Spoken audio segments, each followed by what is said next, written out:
sumpah. Kenapa sih? Ledakan tadi bunyinya gede banget. Itu tuh. Sumpah. Gemeternya jangan gua. Itu kenapa itu? Gak tahu. Siapa, Cok? Itu tuh. Astagfirullahaladzim. Tangan gue gemeter. Ayo. Pelaku peledakan SMA Negeri 72 Jakarta meledakkan masjid di sekolahnya menggunakan remote. Hal ini diungkapkan Dansat Brimopolda Metro Jaya, Kombes Pol Henik Marianto dalam konferensi pers di Polda Metro Jaya, Jakarta pada Selasa 11 November. Henik mengatakan bahwa pelaku peledakan SMA Negeri 72 Jakarta tidak ikut sholat Jumat saat tengah beraksi. Namun demikian, kata Henik, 4 dari 7 bom yang ditanam oleh pelaku berhasil meledak. 2 bom yang meledak diantaranya berada di masjid sekolah hingga melukai 96 siswa yang tengah melangsungkan sholat Jumat. Polisi menemukan 2 kubah bekas ledakan bom di Masjid SMA Negeri 72 Jakarta. Pelaku diduga mengendalikan 7 bom yang sudah ditaruhnya di berbagai titik sekolah menggunakan remote.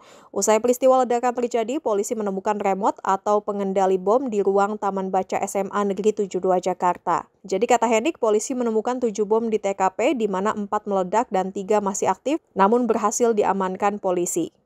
Jakarta yang terjadi pada hari Jumat 7 November 2025. Pasca ledakan terjadi, jajaran Satuan Brimopolda Metro Jaya diperintahkan oleh Bapak Kapolda langsung menuju ke TKP. Kami bersama tim Jibom dari Detasemen Gegana langsung menuju ke TKP. Kemudian ada beberapa langkah yang kami lakukan di sana, yaitu membuat zona perimeter. Untuk zona merah itu di titik ledakan, zona kuning itu untuk rekan-rekan dari tim Jibom Gegana bekerja, kemudian perimeter zona abu-abu itu zona terbatas, dan kemudian kita membuat zona hijau itu di luar lingkungan sekolah, di luar pagar. Itu kita nyatakan betul-betul aman dan steril untuk yang di luar pagar. Jadi mohon maaf untuk rekan-rekan media, beberapa waktu yang lalu kami tempatkan di luar pagar karena itu memang sesuai dengan SOP demikian. Dan termasuk masyarakat juga bisa berada di zona hijau tersebut. Yang kami lakukan yaitu mengumpulkan informasi di TKP, kemudian melaksanakan sterilisasi untuk mencari secondary device atau bom yang masih aktif. Kemudian kami lakukan penjinakan bom yang masih aktif dan mengamankan bahan peledak di TKP. Kemudian melakukan observasi di tempat kejadian ledakan, kemudian melakukan sterilisasi ulang untuk memastikan tidak ada bom yang masih aktif yang terlewat, kemudian menyatakan TKP aman dan menyerahkan berita acara kepada manajer PKP dalam hal ini adalah Polres Jakarta Utara, dan membantu rekan-rekan dari Puslapor untuk melakukan identifikasi. Dari langkah-langkah tersebut, kami mendapatkan ada 2 TKP peledakan, 2 peledakan bom. Yang pertama yaitu di masjid, di dalam masjid di lingkungan SMA Negeri 72 tersebut. Kami menemukan beberapa barang bukti seperti serpihan plastik, kemudian ada 2 kreator atau 2 kawah ledak yang ada di dalam masjid tersebut.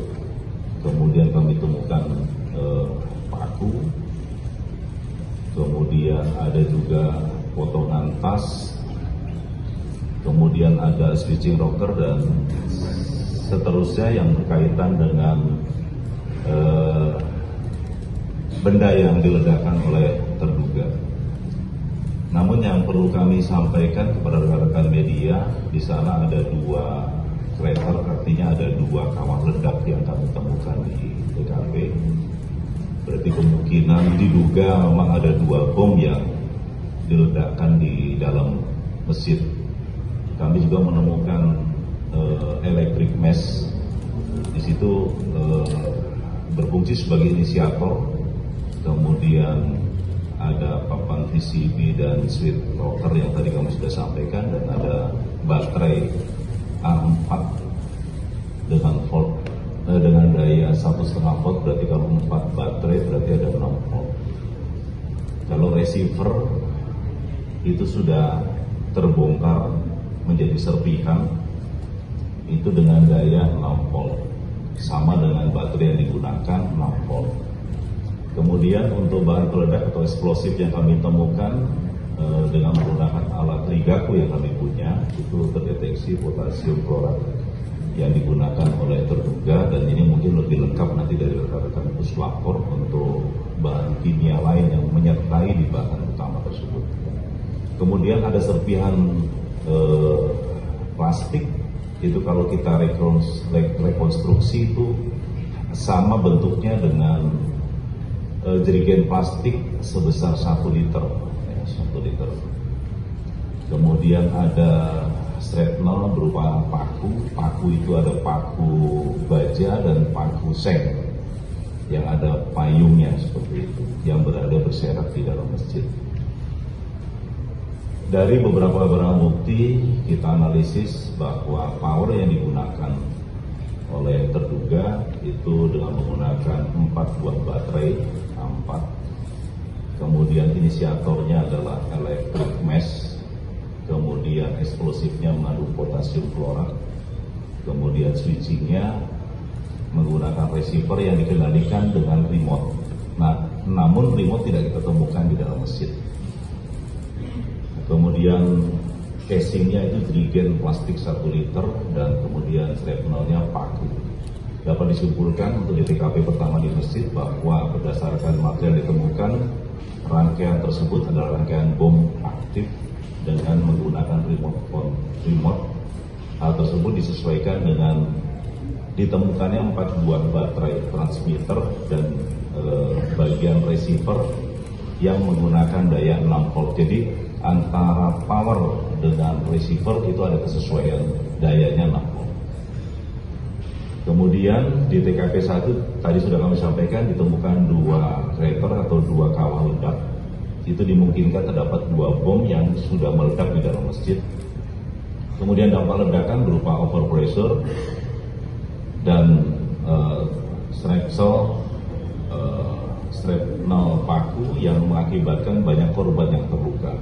Kalau untuk overpressure ini mengakibatkan banyak luka kendala dengan gendang telinga untuk para korban yang ada dalam masjid. Itu untuk TKP yang ada di dalam masjid, tidak ada 2 bom yang diledakkan di sana. Kemudian untuk TKP yang kedua, posisi itu ada di bank sampah dan di Taman Baca. Untuk di Taman Baca kami mendapatkan barang bukti berupa bom dengan casing kaleng minuman bermerek Coca-Cola, dilengkapi dengan sumbu bakar, dan di sebelahnya terdapat remote.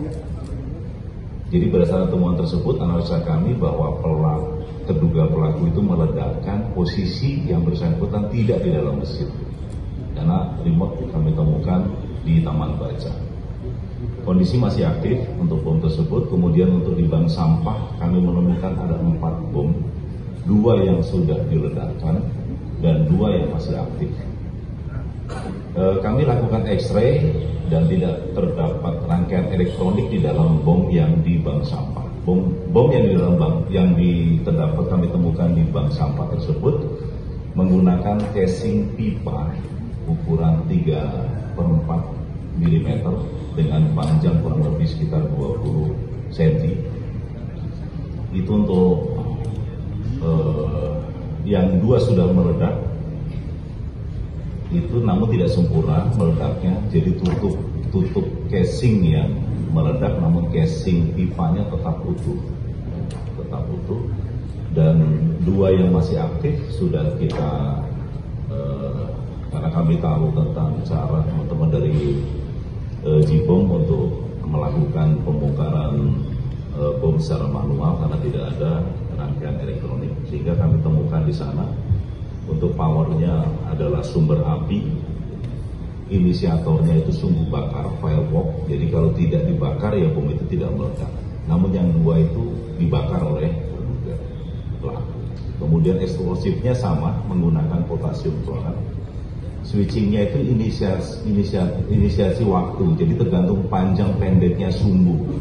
Kalau sumbunya panjang ya lebih lama waktunya, kalau sumbunya lebih pendek itu lebih cepat. Itu switchingnya. Kemudian casingnya ada 2 kaleng minuman merek Coca-Cola dan pipa logam ukuran 3/4 mm.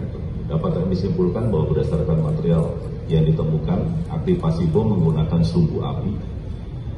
Kemudian yang di Taman Baca ditemukan satu bom bakar dengan casing kaleng minuman bermerek Coca-Cola dengan kondisi masih aktif dan saat ini sudah diamankan oleh Detasemen Dirganas Satrimompolda Metro Jaya untuk barang bukti tersebut. Kemudian di bak sampah itu ditemukan 2 yang sudah meledak dan 2 yang masih aktif, itu pun yang masih aktif sudah kita amankan di markas Gegana Satrimompolda Metro Jaya. Berdasarkan hal tersebut, maka dapat kami simpulkan bahwa total di TKP kami temukan 7 buah bom dengan rincian sebagai berikut. Di TKP 1 itu 2 bom sudah meledak dengan aktivasi receiver yang dikendalikan dengan remote control, yang remote-nya kami temukan di Taman Baca. Kemudian di TKP kedua ditemukan 2 bom sumbu bakar dengan casing pipa 3/4 inci, kondisi sudah meledak namun tidak sempurna atau low order sehingga hanya tutupnya saja yang hancur. Nah, ini berkesesuaian juga dengan terduga ada bagian tubuhnya yang luka di sana. Kemudian 2 bom sumbu bakar dengan casing pipa logam 3/4 inci, kondisi masih aktif. Dan 1 buah bom sumbu bakar dengan casing kaleng minuman merek Coca-Cola juga kondisi masih aktif. Jadi dari 7, 4 yang meledak, 3 yang masih aktif sudah kita amankan di markas Gegana Satuan Brimopolda Metro Jaya. Demikian rekan-rekan media yang dapat kami sampaikan. Jangan lupa subscribe ya.